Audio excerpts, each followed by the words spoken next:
Okey, ni nak masak ikan patin, masak tempoyak. Okey, ada daun kesum, hijau, cili padi, tomato 2 biji, daun kantan, lada besar, merah punya, kunyit dipotong. Lepas tu yang penting tempoyak.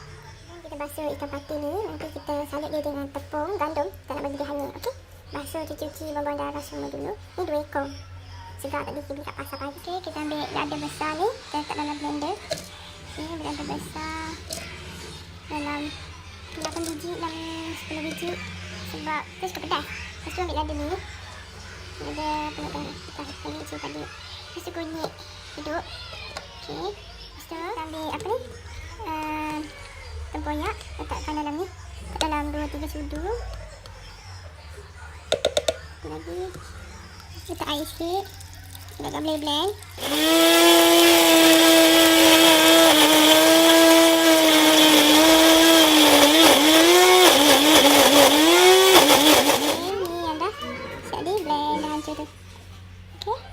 Kita lupa tadi tomato, sebab tadi dah potong tomato. Sampai 2 biji. Sebiji patutnya dah blend kan.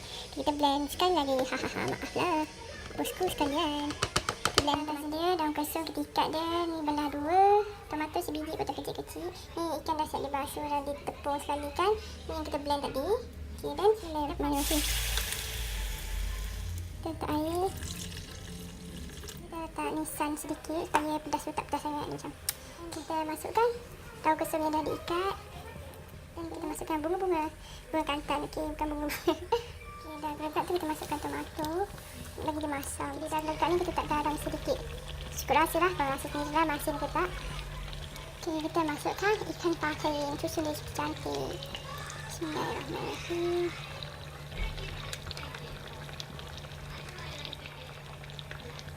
Okey, ni dah siap. Dah kering, dah kuat dia, dah pekat dah. Okey, dah boleh makan. Selamat menjamu selera. Yum.